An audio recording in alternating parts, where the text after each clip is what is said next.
ಸ್ವಾಗತ ನಮ್ಮ ಚಾನೆಲ್ಗೆ. ಇವತ್ತು ಒಂದು ಕಡಲೆ ಹಿಟ್ಟು ರವದ ಕಾಂಬಿನೇಷನಿಂದ ಒಂದು ದೋಸೆ ಮಾಡಿ ತೋರಿಸ್ತೀನಿ. ತುಂಬ ಚೆನ್ನಾಗಿ ಟೇಸ್ಟ್ ಬರುತ್ತೆ. ಇದು ಬಿಸಿ ಇರುವಾಗಲೇ ತಿನ್ನಬೇಕು. ಸಣ್ಣಗೆ ಹೆಚ್ಚಿದ ಈರುಳ್ಳಿ ಹಾಕಿ, ಟಮಾಟ ಹಾಕಿ, ನಿಮಗೇನು ತರಕಾರಿಗಳು ಬೇಕಾಗುತ್ತವೆ ಅವು ಹಾಕ್ಕೊಳ್ಳಿ. ಕ್ಯಾಪ್ಸಿಕಮ್ನ ಸಣ್ಣಗೆ ಹೆಚ್ಚಿದ ಹಾಕಿದ್ದೇನೆ, ಗಜರೆ ಹಾಕಿದ್ದೇನೆ. ನೀವು ಮನೆಯಲ್ಲಿ ನಿಮಗೆ ಇಷ್ಟವಾದ ತರಕಾರಿಗಳನ್ನು ಹಾಕ್ಕೊಳ್ಳಿ. ಒಣಗಿದ ಮೆಣಸಿನಕಾಯಿಯನ್ನು ಪುಡಿ ಮಾಡಿ ಸ್ವಲ್ಪ ಕ್ರಷ್ ಮಾಡಿ ಹಾಕಿದ್ದೇನೆ. ಹಸಿಮೆಣಸಿನ್ಕಾಯಿ ಪೇಸ್ಟು, ಜೀರಿಗೆ, ಸ್ವಲ್ಪ ಕಾಳು ಮೆಣಸು ಹಾಕಿದರೆ ಒಂಥರ ಟೇಸ್ಟ್ ಬರುತ್ತೆ.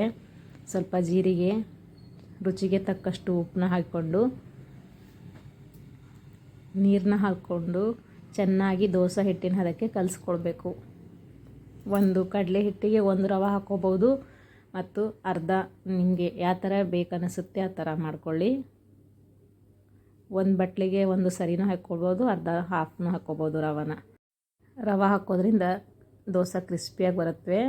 ಕೊತ್ತಂಬರಿ ಚಟ್ನಿ ಮಾಡ್ತಾಯಿದ್ದೀನಿ. 2 ಹಸಿಮೆಣಸಿನ್ಕಾಯಿ, 3 ಬೆಳ್ಳುಳ್ಳಿ ಎಸಲು, ಸ್ವಲ್ಪ ಶುಂಠಿ, ಸ್ವಲ್ಪ ಪುಟಾಣಿ ಮತ್ತು ಕಾಳುಮೆಣಸು. ಹಸಿಮೆಣಸಿನ್ಕಾಯಿ ಹಾಕಿರೋದ್ರಿಂದ ಕಾಳುಮೆಣಸು ಸ್ವಲ್ಪ ಹಾಕ್ಕೋಬೇಕು. ಸ್ವಲ್ಪ ನಿಂಬೆಹಣ್ಣು ಹಿಂಡಿ, ರುಚಿಗೆ ತಕ್ಕಷ್ಟು ಉಪ್ಪು, ನೀರನ್ನ ಹಾಕಿ ರುಬ್ಬಬೇಕು. ಬೇಕಾದರೆ ಸ್ವಲ್ಪ ಸಕ್ಕರೆ ಕೂಡ ಹಾಕ್ಕೋಬೋದು. ಹುಳಿಗೆ ಗಾಢ ಬರುತ್ತೆ ಮೊಸರು ಹಾಕೋದ್ರಿಂದ. 1 ಸ್ಪೂನಷ್ಟು ಮೊಸರು ಹಾಕಿ ಈ ಥರ ಕೊತ್ತಂಬರಿ ಚಟ್ನಿನ ಮಾಡ್ಕೊಳ್ಬೇಕು. ನಂತರ ಇದನ್ನು ನೆನೆಯಲ್ಲಿ ಬಿಟ್ಟಿದ್ದೆ. ಸ್ವಲ್ಪ ಹಿಟ್ಟು ಚೆನ್ನಾಗಿ ಸೆಟ್ಟಾಗಿರುತ್ತೆ. ಸ್ವಲ್ಪ ಕೊತ್ತಂಬರಿ ಸಣ್ಣಗೆ ಹೆಚ್ಚಿರೋದು ಹಾಕಿ ಹಂಚಿನ ಮೇಲೆ ಹಾಕಬೇಕು. ಈ ಕಡೆ ಹಂಚನ್ನ ಇಟ್ಟು ಎಣ್ಣೆ ಹಾಕ್ತಾಯಿದ್ದೇನೆ. ಎಣ್ಣೆ ಸ್ವಲ್ಪ ಹಾಕಿದ ನಂತರ ತುಂಬ ಹಂಚು ಬಿಸಿಯಾಗಿರಬಾರ್ದು, ಅಲ್ಲೇ ಅಂಟ್ಕೊಂಡು ಬಿಡುತ್ತೆ ಹಿಟ್ಟು. ಹಂಚು ಕಾಯದೇ ಇದ್ದಾಗ ಕೂಡ ಹಾಕಿದ್ರೂ ಅಂಟ್ಕೊಳ್ಳುತ್ತೆ. ಹಂಚು ಮಧ್ಯಮಾಗಿ ಬಿಸಿಯಾಗಿರಬೇಕು. ಈ ಕಡೆ ಎಲ್ಲ ಕಡೆ ಹಾಕಬೇಕು. ಮಧ್ಯ ಕೈ ಆಡಿಸ್ಬಾರ್ದು, ಅಲ್ಲಿ ಇಲ್ಲಿ ಮೇಲಿಂದ ಹಾಕಿಬಿಡಬೇಕು. ತುಂಬ ಚೆನ್ನಾಗಿ ಟೇಸ್ಟಿ ಆಗುತ್ತೆ. ಒಮ್ಮೆ ಟ್ರೈ ಮಾಡಿ ನೋಡಿ. ನಮ್ಮ ಈ ವಿಡಿಯೋಗಳು ಇಷ್ಟ ಆದರೆ ಲೈಕ್ ಮಾಡಿ, ಇನ್ನೊಬ್ಬರಿಗೂ ಶೇರ್ ಮಾಡಿ. ಹೊಸ ರುಚಿಗಳಿಗಾಗಿ ವಿಡಿಯೋಗಳು ಸಬ್ಸ್ಕ್ರೈಬ್ ಮಾಡಿ. ಸಬ್ಸ್ಕ್ರೈಬ್ ಮಾಡಿದಂಥ ಎಲ್ಲರಿಗೂ ನನ್ನ ಧನ್ಯವಾದಗಳು. ಅದೊಂದು ಲೈಕ್, ಸಬ್ಸ್ಕ್ರೈಬ್ ನನಗೆ ಪ್ರೋತ್ಸಾಹ ಸಿಕ್ಕಿದಂಗೆ ಆಗುತ್ತೆ ವಿಡಿಯೋ ಮಾಡೋಕ್ಕೆ. ಮಕ್ಕಳಿಗೆ ಬಾಕ್ಸಿಗೆ ಮಾಡಿಕೊಡ್ಬೋದು, ತುಂಬ ಚೆನ್ನಾಗಿ ಬರುತ್ತೆ. ಇದು ಆರಿದ್ರೆ ಮೊಸರಿನ ಜೊತೆ ತಿನ್ನಬೇಕು, ಬಿಸಿ ಇದ್ದರೆ ತುಪ್ಪದ ಜೊತೆ ತಿನ್ನಬೇಕು.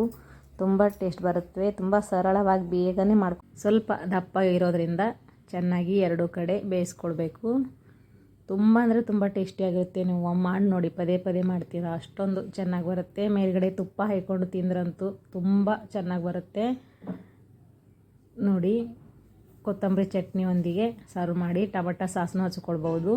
ಇನ್ನೊಂದು ಹಾಗಲಕಾಯಿ ಸಿಪ್ಪೆನ ಈ ಥರ ಬಿಸ್ಟಾಕೋ ಬದಲು ನಾವು ಇದರಿಂದ ಪಲ್ಯನ ಮಾಡ್ಕೊಳ್ಬೇಕು. ತುಂಬ ಚೆನ್ನಾಗಾಗುತ್ತೆ. ಶುಗರ್, BP, ಒಳಗಡೆ ಜ್ವರ ಬರ್ತಾವೆ ಕೆಲವೊಬ್ಬರಿಗೆ, ನರಗಳಿಗೆ, ಅಂಥವರು ಈ ಥರ ಉಪ್ಪನ್ನು ಹಾಕಿ ನೀರು ಬಿಡಲು ಇಡಬೇಕು. ಮೇಲಿನ ಸಿಪ್ಪೆ ಎಲ್ಲ ತೆಗೆದು ನಂತರ ಒಂದು ಪ್ಯಾನಿಗೆ ಎಣ್ಣೆನ ಹಾಕಿ, ಜೀರಿಗೆ ಹಾಕಿ, ಹಸಿರು ಮೆಣಸಿನ್ಕಾಯಿನ ಕಟ್ ಮಾಡಿ ಹಾಕಿ, ಹಿಂದಿರೋ ಸಿಪ್ಪೆ ತೆಗೆದಿರೋದು ಹಾಗಲಕಾಯಿ ಸಿಪ್ಪೆನ ಹಾಕಿ, ನಿಂಬೆಹಣ್ಣು ಹಾಕಿ ಟೇಸ್ಟ್ ಮಾಡಿ. ತುಂಬ ಟೇಸ್ಟ್